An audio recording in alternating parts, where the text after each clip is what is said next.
Alô, torcedor do Mengão, aquele abraço, sou o Alan dos Santos, falando do seu canal Flatube, o canal da galera. E hoje tem Mengão, hoje tem Flamengo e Olímpia. Na verdade é Olímpia e Flamengo, né? Porque o jogo é lá no Defensores del Chaco. Mas antes de continuarmos com as notícias do Mengão nesta manhã de quinta-feira, vamos aí.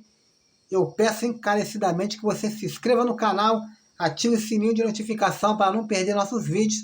Quando você ativar o sininho, coloca lá em todos, para que você não venha perder nenhum vídeo. Quando sair o vídeo do Mengão, do Flatube, vocês automaticamente serão ali notificados pelo YouTube e vocês assistam, é claro, o vídeo do Flatube. Deixe seu like, seu comentário, participe do canal, acompanhe o crescimento e junta-se aí ao Flatube e venha fazer parte dessa família. Vamos aí às notícias do Flamengo. O Flamengo que nesta quarta-feira, né, viu aí alguns adversários aí passando, né, avançando aí para as quartas de finais. O Palmeiras enfrentou o Galo na sua casa, como ele já tinha um resultado a seu favor, ganhou lá em Minas Gerais pelo placar de 1-0, só bastou apenas um empate lá em São Paulo e venceu. Então o Palmeiras avançou aí para as quartas de finais. Outro time grande e importante aí é um dos gigantes argentinos aí, o Boca Juniors, né? O time aí de Edson Cavani, né, que estreou ontem, empatou aí em 2-2 e venceu aí em 4-2 nos pênaltis e avançado também para as quartas de finais. Na terça-feira nós já tínhamos visto ali um dos gigantes aí cair, né? Internacional bateu o River Plate, né, nos pênaltis, e o River Plate, que tinha vindo ao Brasil já como favorito para poder bater aí o Internacional, ficou lá no Beira-Rio sem o dinheiro do De La Cruz e sem a vaga, né, já que eles não quiseram reforçar o Flamengo, não quiseram abrir mão de De La Cruz, agora eles vão ter que ficar com o De La Cruz mesmo sem Libertadores. Outro time que passou também e pode ser o nosso futuro adversário aí é o Fluminense. Fluminense que está esperando aí o vencedor de Olímpia e Flamengo, né? Ontem eles, na terça-feira, eles venceram o Argentino Júnior pelo placar de 2-0 no Maracanã e avançaram aí às quartas de finais aí e esperam aí o Flamengo. O Flamengo aí que vai tentar vencer, né, este confronto diante do Olímpia, né, lá nos Defensores del Chaco, mas o goleiro Espíndola, ele manda um recado aí para a torcida do Flamengo e para o Flamengo, né, ele fala que vamos dar a vida, né, o arqueiro aí fala da sua preparação, da preparação do time, que vai ser uma guerra, que vai ser um jogo muito importante, e ele fala, estamos treinando da melhor maneira possível e amanhã será um jogo muito lindo e faremos o máximo para se classificar. Vamos deixar a vida amanhã, promete aí o goleiro Juan Espíndola, antes do confronto contra o Flamengo, né? A torcida aí, né, ele pediu aí o apoio da torcida, que esgotou os ingressos aí rapidamente neste confronto contra o Flamengo, e o Flamengo que não vem se dando muito bem nos últimos 2 jogos lá no estádio Defensores del Chaco. O Flamengo que não vence desde 2021, quando bateu o próprio Olímpia por 2-0 na antiga Mercosul em 2001. E depois disso, eles não venceram mais, embora foram apenas 2 jogos, em 2002 e em 2012, respectivamente pela Libertadores da América. Ambos os jogos o Flamengo saiu derrotado. Espero que isso não venha acontecer e que nós venhamos quebrar esse tabu aí diante do Olímpia.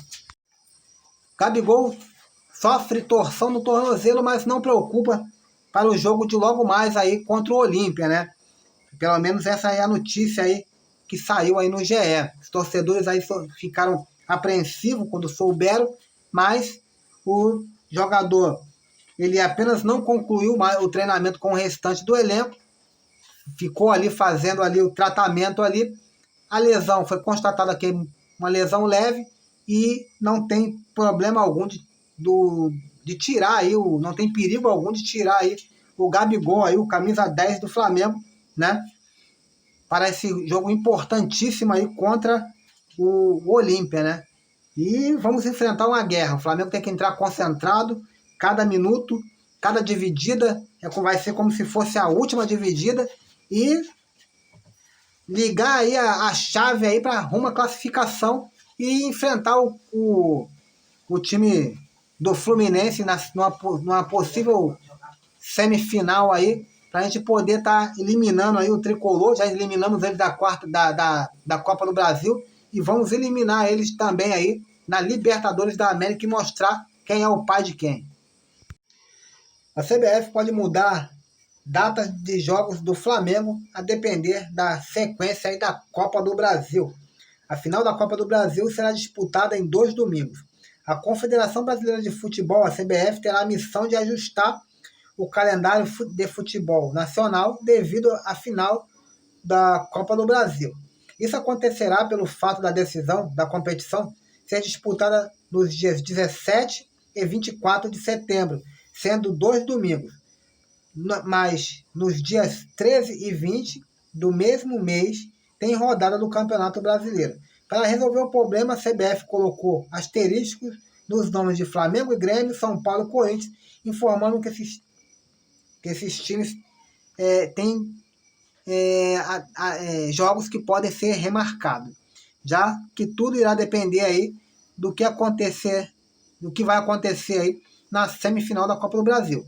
Os clubes que se classificarem para a decisão terão datas mantidas, mas com mais tempo de descanso entre os domingos. Por outro lado, os que forem eliminados na semifinal terão os jogos remarcados para quinta-feira, dia 14 ou sexta-feira, dia 15. O mesmo pode acontecer na semana seguinte, já que nos finais de semana não terão rodadas aí do Brasileirão. Além disso, a rodada do Campeonato Brasileiro, que será jogada no dia 13 de setembro, é subsequente à data FIFA, onde a seleção brasileira entra em campo no dia 12 para enfrentar o Peru. No entanto, a CBF optou por manter os jogos dos finalistas da Copa do Brasil para o dia seguinte, por entender que os clubes já iriam poupar seus principais atletas, possivelmente com chance de serem convocados, como é o caso de Arrascaeta do Flamengo, para a decisão do dia 17, para o primeiro jogo, né, no dia 17 aí de setembro, né? Então, tá aí. Flamengo, São Paulo, Grêmio, Corinthians, podem ter os seus jogos aí remarcados aí, ou não, depende aí. Esse jogo aí do dia 16, né, Flamengo e Grêmio, dia 16 aí de agosto, né, nós vamos aí lutar aí contra o Grêmio e tentar vencer. Pelo menos esse jogo aí temos uma pequena vantagem ao nosso favor e vamos trabalhar para que nós não viemos aí se classificar aí, né, para a final aí, seja com o Corinthians ou seja com o São Paulo. O Flamengo acumula aí quase 300 milhões arrecadados com venda de jogadores só em 2023. O Flamengo teve um lucro aí com 14 jogadores, né? Essas janelas aí de janeiro e a do meio do ano aí na Europa, além do mercado nacional, trouxeram resultados muito positivos aí para a diretoria do Flamengo, né? O mais querido aí arrecadou aproximadamente 300 milhões aí em vendas diretas de jogadores e revendas aí, né? Depois de recusar uma proposta de quase 20 milhões aí pelo Pedro, né, do Benfica, o Flamengo segue sendo alvo aí para os clubes na Europa, né, na atual janela de transferência em 2023. Já são aí um total de 14 vendas e revendas aí, nos quais tinha uma porcentagem de direitos econômicos a receber. O rubro-negro já faturou aí 55,3 milhões de euros, cerca de 296 milhões na cotação atual, né? Já em jogadores aí de vendas e jogadores que estavam em outros clubes aí e tinham porcentagem do Flamengo. Entre as transferências mais caras destacam-se duas. A do Matheus França, né, para o Crystal Palace da Inglaterra por 20 milhões de euros, né, aproximadamente 104 milhões de reais, e a do João Gomes, também negociado para a Premier League, né, mas para outro time, o Wolverhampton, logo no começo da temporada do ano, né? Foi negociado aí por 18,7 milhões de euros, cerca de 103 milhões na cotação atual. Sendo a última em janeiro, né? O mais querido também lucrou aí em algumas vendas aí de jogadores que o Flamengo tinha aí uma parte no direito econômico. É o caso daí, o caso mais recente aí é o do volante Vinícius Souza, o Vinição, né? Que foi vendido aí do Lommel, da Bélgica, para o Sheffield United da Inglaterra. E o Flamengo aí recebeu aí cerca de 4 milhões de euros, quase